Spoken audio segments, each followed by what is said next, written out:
Welcome to you digital publish channel. আজকের topics লুসেন্টের general নলেজের ইংলিশ থেকে বাংলাতে ট্রান্সলেশন। আর আজকের বিষয় হলো ভিসকোসিটি বা সান্দ্রতা।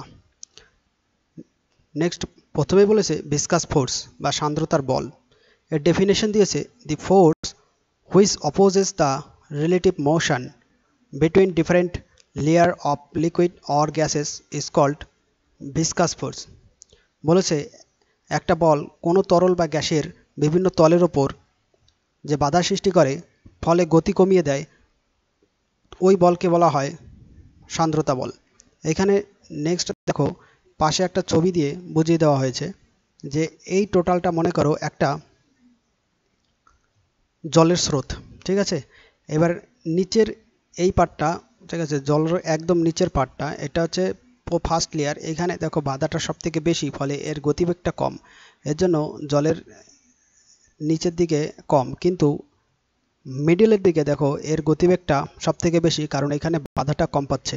আর ওপরের দিকটাও এর বাধাটা বেশি, ফলে গতিবেগ কম, ঠিক আছে। এবার নেক্সট তারপরে দেখো বলেছে ভিসকোসিটি মানে সান্দ্রতা, ঠিক আছে।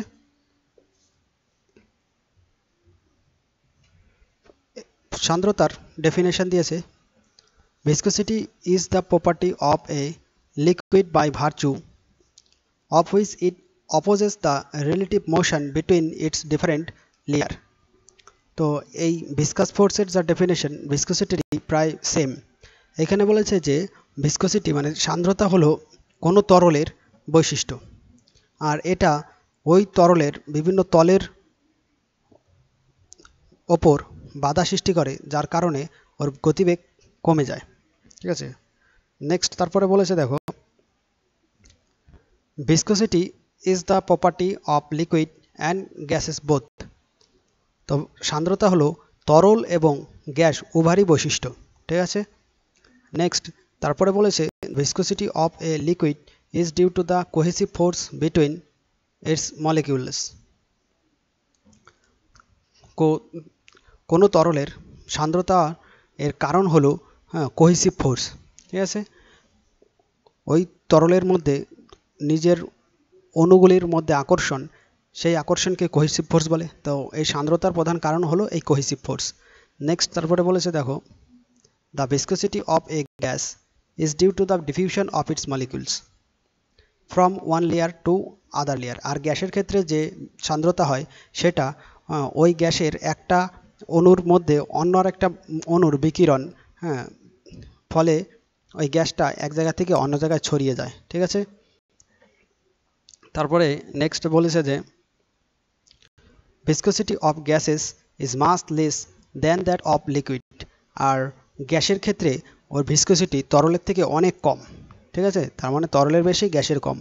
তারপরে নেক্সট বলেছে there is no viscosity in solid. আর কঠিনের ক্ষেত্রে কোনো সান্দ্রতা থাকে না, ঠিক আছে।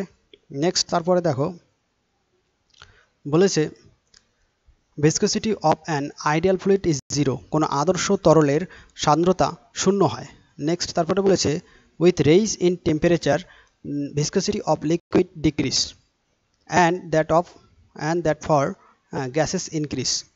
আর কোনো তরলের, ঠিক আছে, ওপর যদি তাপমাত্রা বাড়ানো হয় তাহলে ওর সান্দ্রতা কমে যায়, কিন্তু গ্যাসের ক্ষেত্রে ওর সান্দ্রতা বাড়ে। তাহলে কোনো গ্যাসের যদি তাপমাত্রা বাড়িয়ে দেই তাহলে ওর কী হবে, সান্দ্রতাও বেড়ে যাবে। নেক্সট তারপরে বলেছে viscosity of a fluid is measured by its coefficient of viscosity. তো কোনো তরলের সান্দ্রতা মাপা হয় ওর কোএফিসিয়েন্ট অফ ভিসকোসিটি দিয়ে, ঠিক আছে। এবার নেক্সট তারপরে বলেছে its SI unit is decapoise. আর ওর এসআই একক কি, ডেকাপয়েস, ঠিক আছে। বা ঠিক আছে বলা যেতে পারে কেজি পার মিটার সেকেন্ড অথবা পাস্কাল সেকেন্ড, ঠিক আছে। তাহলে ভিসকোসিটি বা সান্দ্রতার এসআই একক ডেকাপয়েস হতে পারে, অথবা কেজি পার মিটার সেকেন্ড হতে পারে, অথবা পাস্কাল সেকেন্ড হতে পারে, ঠিক আছে।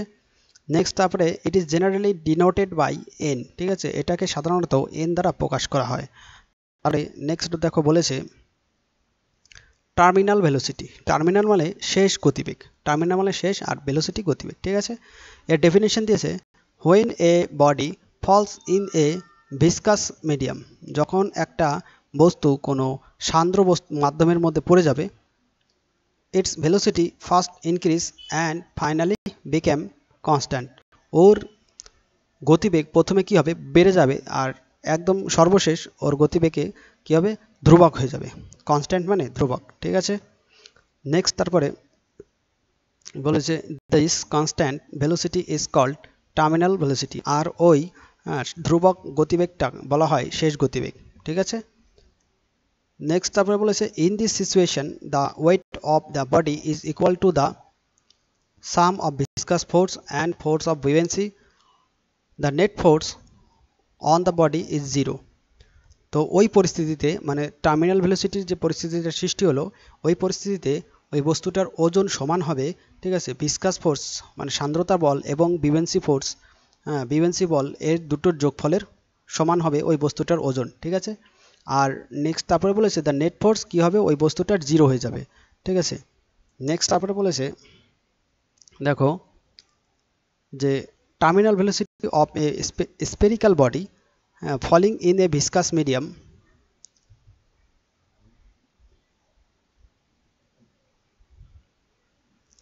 কোনো গোলাকৃতি বস্তু যখন কোনো ভিসকাস মিডিয়ামের মধ্যে পড়ে যাবে, ঠিক আছে, তখন ওর শেষ গতিবেগ মানে terminal velocity proportional to the square of radius of the body, তখন ওই গোলক বস্তু মানে গোলাকৃতি যে বস্তুটা, ওই বস্তুটার ব্যাসার্ধের কী হবে, সমানুপাতিক হয়ে যাবে, ঠিক আছে। নেক্সট তারপরে বলেছে দেখো স্ট্রিমলাইন ফ্লো। স্ট্রিমলাইন ফ্লো মানে প্রবাহ রেখার প্রবাহ, ঠিক আছে। প্রবাহ রেখার প্রবাহ এর ছবিটা দেখো এই ডান সাইডের নিচে দেওয়া আছে, এটা সম্পর্কে পরে বলছি, আগে ডেফিনেশনটা দেখে নিই। বলেছে if a fluid is flowing in such a way that velocity of all the fluid particles reaching a particular point is same at all time. বলেছে কোনো তরলের প্রবাহ এমন হবে যে কোনো ওর মানে ওই তরলের প্রতিটা কণার গতিবেগ, ঠিক আছে, একটা নির্দিষ্ট পয়েন্টে সব জায়গায় সমান হবে, ঠিক আছে। দেখো এই যে এখানে স্ট্রিমলাইন ফ্লোর মানে পরিষ্কার একটা ছবি দেওয়া আছে।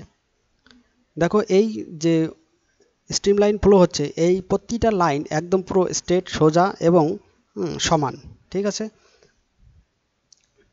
এবার নেক্সট তারপরে বলেছে then the flow of fluid is said to be streamline flow, তখন ওই প্রবাহকে বলা হবে প্রবাহ রেখা প্রবাহ, ঠিক আছে। নেক্সট তারপরে বলেছে thus is streamline flow is particle of follows same path as followed by a previous particle passing through the point. বলেছে ওই প্রবাহ রেখা প্রবাহে প্রত্যেকটা ওই তরলের কণাগুলি আগে যে কণাগুলি যাবে, ঠিক আছে, পেছনের কণাগুলি সেই একই পথ অনুসরণ করে চলবে। মানে এই যে দেখো প্রথমের এইখানে মনে করো একটা পার্টিকেল আছে, পরের পার্টিকেলটা ওই একই পথ অনুসরণ করে চলবে, ঠিক আছে। এটা স্ট্রিমলাইন ফ্লো। আর নেক্সট লাইন বলেছে ক্রিটিক্যাল ভেলোসিটি মানে চরম গতিবেগ, the maximum velocity up to which fluid motion is streamline is called critical velocity. তো ওই স্ট্রিমলাইন মানে প্রবাহ রেখার প্রবাহ যখন এর মানটা সর্বোচ্চ সীমায় পৌঁছাবে, তখন তাকে বলা হবে চরম গতিবেগ, ঠিক আছে। মানে স্ট্রিমলাইন ফ্লোটার যখন এর গতিবেগটা আরও বেশি হয়ে যাবে মানটা, তাকেই বলা হবে ক্রিটিক্যাল ভেলোসিটি। নেক্সট বলেছে clearly if the velocity of flow is below critical velocity, flow is streamline, and of the velocity is above the critical velocity, flow is turbulent। এখানে পরিষ্কার করে বলেছে যে যদি ক্রিটিক্যাল ভেলোসিটি মানে চরম গতিবেগের নিচে যদি কোনো প্রবাহ হয়, তখন তাকে বলা হবে ওই স্ট্রিমলাইন ফ্লো, ঠিক আছে, প্রবাহ রেখা প্রবাহ। কিন্তু যদি কোনো গতিবেগ স্ট্রিমলাইন এর ওপরে হয়, তখন তাকে বলা হবে চরম গতিবেগ, এবং চরম গতিবেগের ওপরে যদি প্রবাহ হয়, তখন তাকে বলা হবে, ঠিক আছে, টুর্বুলেন্ট ফ্লো, যেটার এই যে এখানে নিচে এর ছবি দেওয়া আছে। টুর্বুলেন্ট ফ্লো মানে মারাত্মক যার প্রবাহ হয়, এটা কোনো নির্দিষ্ট পথ অনুসরণ করে না, এটা এলোমেলোভাবে যে দিকে খুশি এই প্রবাহ হয়ে থাকে, এটা টার্বুলেন্ট মানে মারাত্মক প্রবাহ। ঠিক আছে, এবার নেক্সট বলেছে দেখো, if the velocity of flow is less than critical velocity, বলেছে যদি প্রবাহ চরম গতিবেগের কম হয়, the rate of flow of fluid is depend basically on viscosity of fluid, আর এই প্রবাহ সাধারণত নির্ভর করে সান্দ্রতার ওপর কোনো তরলের। ঠিক আছে, তাহলে কি বোঝা গেল যে ক্রিটিক্যাল ভেলোসিটি মানে চরম গতিবেগটা সাধারণত কোনো তরলের সান্দ্রতার উপর নির্ভর করে। নেক্সট তারপরে বলেছে if velocity of flow is more than critical velocity, যদি কোনো প্রবাহের গতিবেগ চরম গতিবেগের থেকে বেশি হয়, the rate of flow depend on the density of fluid and not on viscosity, তখন ওই প্রবাহটা ওর ঘনত্বের উপর নির্ভর করবে, ওই তরলের কখনোই সান্দ্রতার উপর নির্ভর করবে না। তারপরে নেক্সট বলেছে ডিউ টু দিস রিজনস, এই কারণের জন্য অন ইরাপশন অফ ভলকানো, অগ্নুৎপাতের যে অগ্নুৎপাতের যে লাভা বের হয়, অগ্নুৎপাত হয়, ঠিক আছে, the lava coming out of it flows very swiftly, although it is very dense having large viscosity, আর অগ্নুৎপাতের যে লাভা বেরিয়ে আসে ওটার খুব দ্রুত বেগে বেরিয়ে আসে, যদিও ওর ঘনত্ব এবং সান্দ্রতা দুটোই খুব বেশি। ঠিক আছে, নেক্সট তারপরে বলেছে দেখো বার্নৌলিস থিওরিয়াম, তো বার্নৌলির সূত্র এর ডেফিনেশন দিয়েছে। দেখো ফার্স্ট বলেছে অ্যাকর্ডিং টু বার্নৌলিস থিওরিয়াম, তো বার্নৌলির নীতি অনুসারে in case of streamline flow of incompressible and non viscous fluid, যদি কোনো কারণে স্ট্রিমলাইন ফ্লো মানে প্রবাহরেখা প্রবাহ যদি অসংকুচিত হয় এবং অসান্দ্রতা হয়, যার মানে আইডিয়াল ফ্লুইড মানে আদর্শ তরল, থ্রো এ টিউব কোনো তরলের মানে কোনো টিউবের মধ্যে দিয়ে, টোটাল এনার্জি মানে টোটাল শক্তিটা, ঠিক আছে, টোটাল শক্তি কোন টোটাল শক্তি, দেখো যে sum of pressure energy, potential energy and kinetic energy, তাহলে টোটাল এনার্জিটা কি, যে চাপ শক্তি, গতিশক্তি এবং স্থিতিশক্তি, এই তিনটে শক্তির যোগফল, ঠিক আছে, এই total energy per unit volume of fluid is same at all point, তখন ওই শক্তিটা কোনো একক তরলের ওপর ঠিক আছে কি হবে, কোনো বিন্দুতে সব ক্ষেত্রে সমান হবে, মানে সমান শক্তিটা হবে, মানে সমান চাপ দেবে আর কি। তারপরে নেক্সট দেখো বলেছে this theorem is simply the principle of conservation of energy, আর এই যে বার্নৌলির যে থিওরিয়াম মানে বার্নৌলির যে সূত্রটা, এইটাকে সাধারণভাবে বলা যায় যে শক্তির সংরক্ষণ সূত্র। ঠিক আছে, এবার নেক্সট তারপরে বলেছে দেখো ভেন্টুরিমিটার, তাহলে ভেন্টুরিমিটার একটা ডিভাইস কিন্তু a device use to measure rate of flow fluid work on Bernoulli's theorem, তো ভেন্টুরিমিটার এই যে পাশে দেখো ছবি দেওয়া আছে ভেন্টুরিমিটারের, ঠিক আছে, এটা হচ্ছে ছবি। এই ভেন্টুরিমিটার একটা যন্ত্র যে কিনা এই ভেন্টুরিমিটার যন্ত্রটাকে ব্যবহার করা হয় যে কোনো তরল কতটা পরিমাণ প্রবাহিত হচ্ছে সেটা মাপার জন্য, আর এই ভেন্টুরিমিটার যন্ত্রটা, ঠিক আছে, কাজ করে বার্নৌলির সূত্র অনুযায়ী। ঠিক আছে, ওকে, এইবার এই বার্নৌলির সূত্র অনুযায়ী যে ডিভাইসটা কাজ করে এই ভেন্টুরিমিটার, তার অ্যাপ্লিকেশন মানে কোথায় ব্যবহার করা হয় সেটা পরিষ্কারভাবে দেখে নাও।